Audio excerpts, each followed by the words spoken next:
here. Lesson 4 in Chapter 10, we are still working with radicals. Now we're going to introduce equations into our radical world. Okay, we're going to learn how to, or actually really review, because I think most of you understand how to solve an equation where you have a variable involved with a radical. So we're going to practice doing that. We're going to talk about some issues that come up with that maybe you haven't thought of before. Okay, so in order to solve an equation that has a radical, has a variable under the radical, you just need to isolate it, and then to get rid of the radical, you square both sides. So you need to isolate the radical first to get everything except the square root by itself.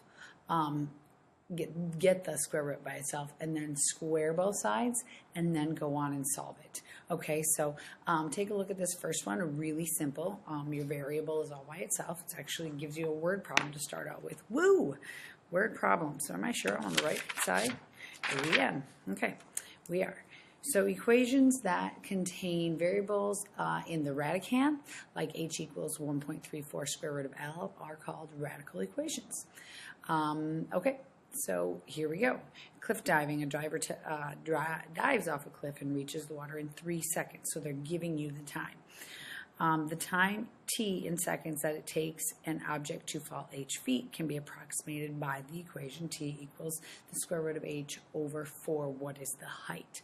All right, they gave us the time. It says it takes 3 seconds. What is the height that they're jumping from? So I'm going to substitute the 3 in for t. So I have 3 equals the square root of h over 4. Now, because my variable is part of the radicand, I have to get the radical alone. I'm going to do that by getting rid of that 4 since it's dividing by 4. In order to remove it from that side, I multiply both sides by 4. So now I have 12 equals the square root of h. Now that my radical is all by itself, I can square both sides, and 12 squared is 144 equals h. So, and then I always double check. Always check your answers, and you're going to see why that becomes really important here in a little bit. But just to be sure, so does the square root of 144 divided by 4 equal 12? And the square root of 144 is 12. 12 divided by 4 is 3. Yes, it does. It checks out. It works. So 144 feet is the height of the cliff. Okay, moving on, let's get more complicated. And they just jumped right off, and they got really complicated really fast. Okay, so to solve a radical equation, isolate the radical first, then square both sides.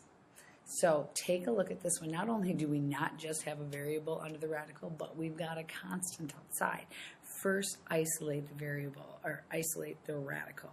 So I'm going to add the 2 first on this example. So I have the square root of 2x minus 3 is equal to 9, because 7 plus 2 is 9. Now that my radical is alone, I can square both sides. Okay, when I square both sides, this is gone, but I have 2x minus 3 equals 81. Now it's a two-step equation. You've been doing these for honestly 2 years. So we're going to add 3 to both sides. So 2x equals 84, and we're going to divide by 2, and x equals 42. And we are going to check our answer. Okay, check and see if it works. 2 times 42 minus 3. Take the square root. Minus 2. Do we get 7? Well, that would be 84 minus 3 is 81, square root of 81, minus 2, so 9 minus 2 is 7. Yes, it is.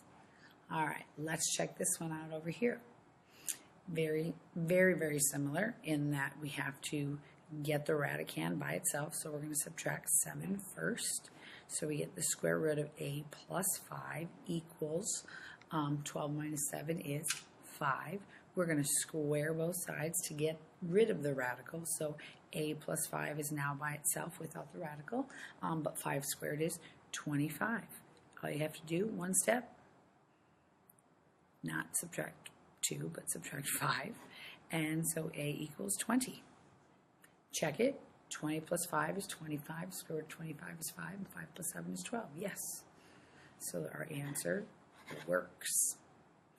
Let's turn your paper over. And what happens when we square both sides, but we have a variable on the other side? Okay, we're going to get a quadratic equation, or you might get a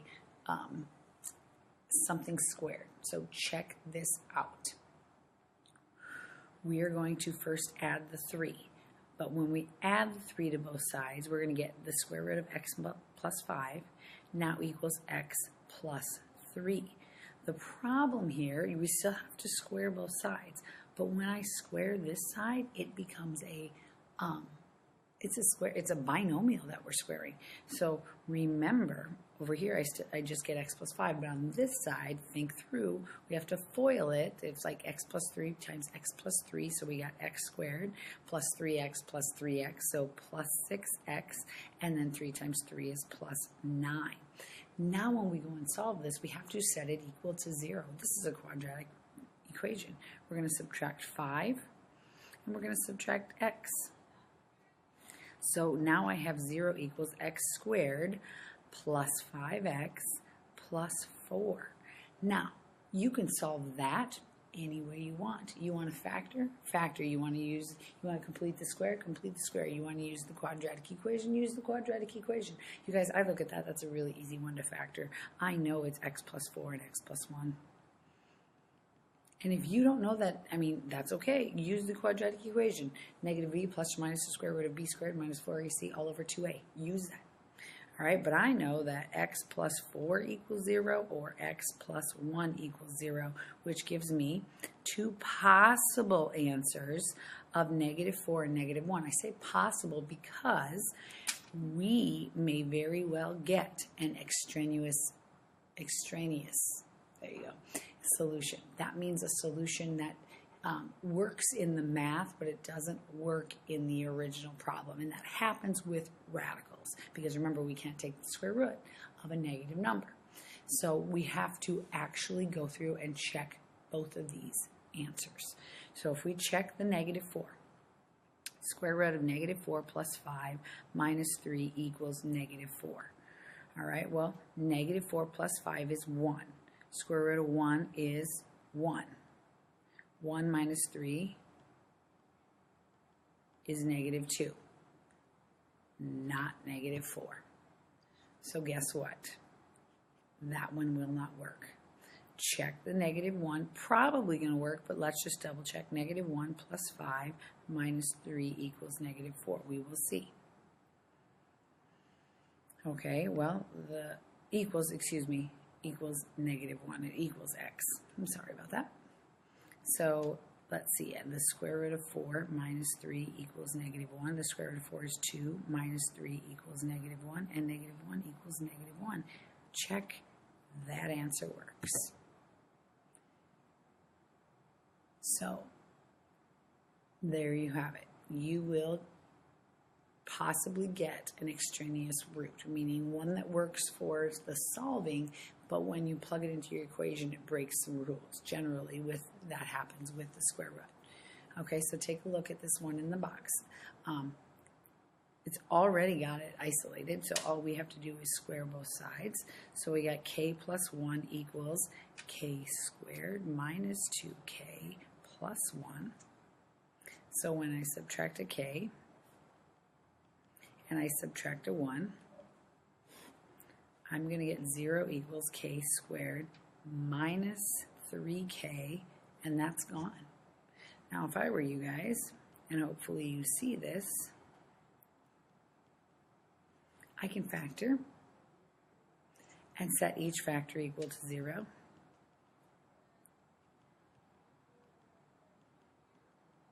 So my two possible answers are 0 and 3. So check them. The square root of 0 plus 1 equals 0 minus 1. So that's the square root of 1 equals negative 1. No, it does not, because we always deal with positive roots. And then the second one, if we put 3 in there, the square root of 3 plus 1 equals 3 minus 1. minus 1. That's the square root of 4. That's 2. And 3 minus 1 is 2. Check. That one works. This one does not. All right, that is the gist of today's work. It's going to be a lot tougher because there's going to be all those ways we can solve.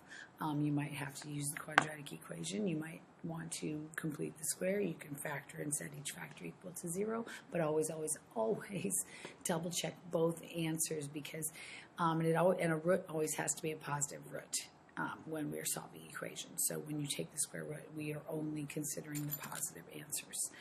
So while, yes, we understand that the square root of 1 it may have been -1 or +1, but we are looking for positive answers only.